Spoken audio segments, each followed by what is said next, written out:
ফুটে উঠেছে। এই দেখুন কেমন ছ্যাঁকড়া ছ্যাঁকড়া আছে, হ্যাঁ, পুরোপুরি গলে যায়নি। এবার এটা গরম হবে, তাতে যতটা গলে যাবে তার টেস্টটা তো দরকার। এবার এখানেও তো কিছুটা গলতে হবে, রান্না হতে হবে, সেই জন্য এরকম। এবার এতে আমি আন্দাজ মতো নুন দেবো। নুন তো আমার দুবার দেওয়া আছে অল্প অল্প করে, একবার সিদ্ধ করার সময় আর একবার যখন তেলে ফোড়ন দেবো তার আগে।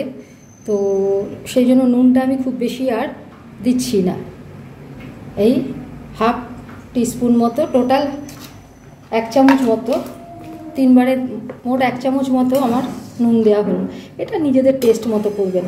আর এদের বাড়িতে দেখেছি মুসুর ডালেও মিষ্টি খায়, আমাদের বাড়িতে তো খালি মুগ ডাল আর ছোলার ডাল ছাড়া মিষ্টি খাওয়া হতো না কোনো ডালে। তো কেউ যদি ইচ্ছা করেন এতে মিষ্টি দিয়ে খেতে পারেন, আমি এতে দিচ্ছি না মিষ্টি। ঠিক আছে, হয়ে গেলে দেখাবো।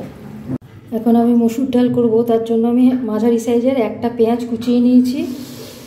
এখানে আছে আমার টমেটো বাটা, আর দিয়ে দেবো, আর কি দিচ্ছি আমি দেখাচ্ছি। ভাববেন মুসুর ডাল আবার রান্না কি দেখাতে হবে, কিন্তু এইটা দেখাচ্ছি এই কারণেই, আমার কাকু পিসি এরা আমার মায়ের হাতের এই মুসুর ডালটা খেতে ভালোবাসতো। তো আমার অবাক লেগেছিল যে কেন ভালোবাসে, কী এমন বিশেষত্ব, তো দেখাচ্ছি। কড়া গরম হয়ে গেছে, অনেকটা পরিমাণ সর্ষের তেল দিয়ে দিচ্ছি। আর মুসুর ডাল আমি সিদ্ধ করে রেখেছি, সেটা ডাল কাটা দিয়ে ঘেটে রেখেছি, মানে তার মানে কি একদম সিদ্ধ করে গলিয়ে দিইনি, ডাল কাটা দিয়ে ওটা ঘেটে রেখেছি, তাতেই কিন্তু এগুলোর টেস্ট ভালো হয়। তো আমি দেখাচ্ছি।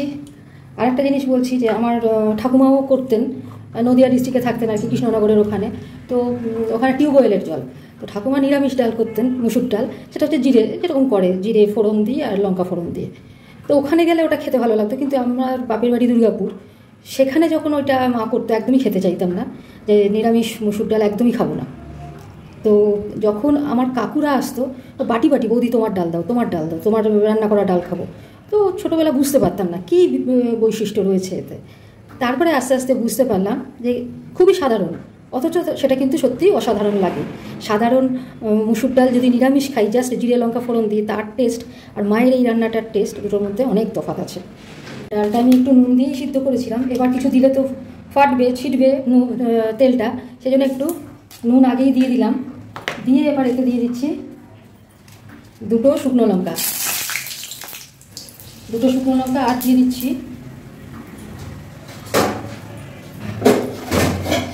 1টা কাঁচা লঙ্কা, ঢাকা দিয়ে দিচ্ছি যাতে না ছেটে।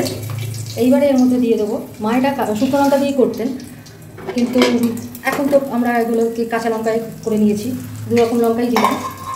তো শুকনো লঙ্কার গন্ধটার জন্য মা দিতেন। এইবার এতে দিয়ে দেবো সিম্পল পেঁয়াজটা, কিচ্ছু না, খুব সহজ। অথচ এটা যে আমার কাকুদের এত ভালো লাগে জানতাম না। এমনকি আমার বাড়িতে এসেও এই তো বৌদির ডাল পেলাম, আজ আর মা নেই, কিন্তু এই ডালটা কিন্তু আমার বাড়িতেই রান্না হয়। আমার অন্যান্য ভাই বোনদের বাড়িতেও কিন্তু এইভাবে হয় না এখন, তারা অন্য বাড়িতে বিয়ে হয়েছে, সেখানে যেরকম চলে।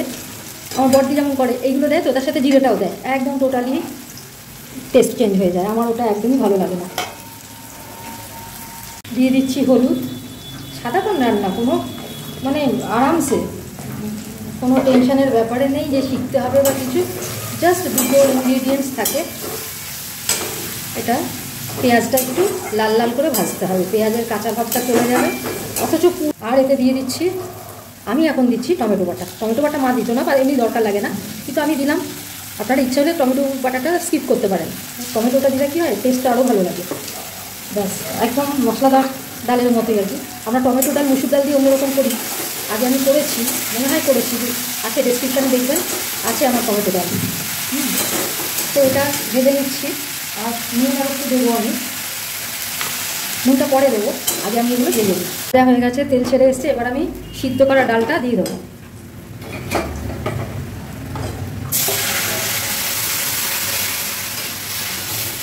দেখুন একটু খিচখিচে আছে কিন্তু ডালটা, পুরো ডালটা কিন্তু সিদ্ধ করতে হয় না। পুরো ডাল যদি ঢিমে আছে দিয়ে বা শিম আছে দিয়ে সিদ্ধ করেন, তাহলে কিন্তু ভালো টেস্ট আসবে না। যে কোনো জিনিস অতিরিক্ত সিদ্ধতেও ভালো টেস্ট হয় না। একটু ডাসা পেয়ারা আর পাকা গলা পেয়ারা যেমন ব্যাপারটা, সেই রকম আর কি। তো বেশি সিদ্ধ করলে টেস্ট ভালো আসবে না। এবার এবার আঁচ বাড়িয়ে দেবো একটু। এই বাটি ধোয়া জলটা আমি দিয়ে দেবো এতে, বাটি ধোয়া জলটা দিয়ে দিচ্ছি। ব্যাস এবার ভালো করে ফুটে উঠবে, কাঁচা জলের গন্ধটা চলে যাবে। হ্যাঁ, একটু নুন দিতে হবে, নুন আমি দিইনি, এর পরিমাণ দেখে নুন দেবো বলে আগে আমি নুন দিইনি। আরেকদিন আপনাদের শেখাবো অড়হর ডাল, মশলা দিয়ে অড়হর ডাল।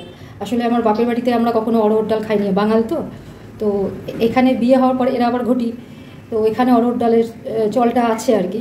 তো ভীষণ নানা রকম ধরনের মশলা দিয়ে করে, খেতে ভালো লাগে। তো সেইটা একদিন আপনাদের করে দেখাবো।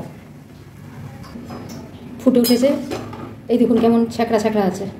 হ্যাঁ, পুরোপুরি গলে যায়নি।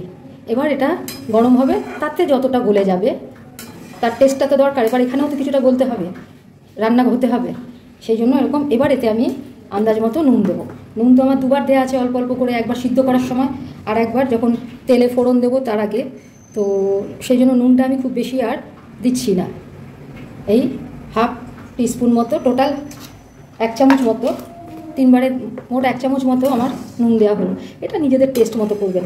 আর এদের বাড়িতে দেখেছি মুসুর ডালেও মিষ্টি খায়, আমাদের বাড়িতে তো খালি মুগ ডাল আর ছোলার ডাল ছাড়া মিষ্টি খাওয়া হতো না কোনো ডালে। তো কেউ যদি ইচ্ছা করেন এতে মিষ্টি দিয়ে খেতে পারেন, আমি এতে দিচ্ছি না মিষ্টি। ঠিক আছে, হয়ে গেলে দেখাবো। ব্যাস আমার ডাল কিন্তু হয়ে গেছে। একটা শুকনো লঙ্কা নিজে থেকেই ভাজতে ভাজতে দেখলাম মনে হয় ভাগ হয়ে গেছে, ফেটে গেছে। তো এই যে কোথায় গেল, যাই হোক, শুকনো লঙ্কাটা, একটা শুকনো লঙ্কা ভেঙে গেছে আর তার রসটা বেরিয়েছে, ঝালটা একটু হয়েছে। আমার তো দারুণ লাগে। এই যে বেরিয়ে গেছে, 2টো শুকনো লঙ্কা দিয়েছিলাম, একটা ভেঙে গেছে আপনা আপনি, রসটা বেরিয়েছে। তো মনে আছে আমার যখন ইউনিভার্সিটিতে পড়ি বা কলেজে পড়ি, তখন বন্ধু এসছে, আমরা বন্ধুদের বাড়িতে যাতায়াত করে থাকতাম আর কি, থেকে আসতাম 2 রাত 3 রাত এরকম। তো সেই বন্ধু এসে দেখছে যে আমি ডাল মাখছি, শুকনো লঙ্কা তো তখন পুরো শুকনো লঙ্কা দিয়ে মেখেছি, ভাতটা লাল হয়ে গেছে, মানে লাল শাক দিয়ে মাখলে যেরকম হয় ওই রকম। ও তো ভয় পেয়ে গেছে যে মিতালি তুই এত মানে ঝাল করে নিলি। ওইটা আমার ভীষণ ভালো লাগতো। এখন ঝাল খাওয়া অনেক কমে গেছে, বয়স বেড়েছে, তারপরে শুকনো লঙ্কা জাস্ট গোটা ফোড়ন দেওয়ার জন্য নিই, আর দরকার লাগে না। ওকে, হয়ে গেছে, রেডি টু সার্ভ। নামাচ্ছি, এবার দেখাচ্ছি। আমার মসুর ডাল রেডি টু সার্ভ। একবার এইভাবে করার অনুরোধ রইল, করে একবার খেয়ে দেখবেন। আপনারা না কাঁচা লঙ্কা, শুধু কাঁচা লঙ্কাও দিতে পারেন, ঝালটা বেশি বেরোবে না। তো মা তো ওটা দিয়েই করতো, ওই শুকনো লঙ্কা দিয়ে। পরে মা অসুস্থ হওয়ার পর তখন একদম ডাক্তার থেকেই বারণ ছিল, একদম শুকনো লঙ্কা বাড়িতে ঢুকতোই না, কাঁচা লঙ্কা। তো আমার আবার কাঁচা লঙ্কার গন্ধটা বেশি ভালো লাগতো। এখন কাঁচা লঙ্কা দিয়ে খেয়ে খেয়ে মাঝে মাঝে মনে হয় শুকনো লঙ্কা একটু দিই। তো রেডি টু সার্ভ, একবার এরকমভাবে করবেন, দেখবেন।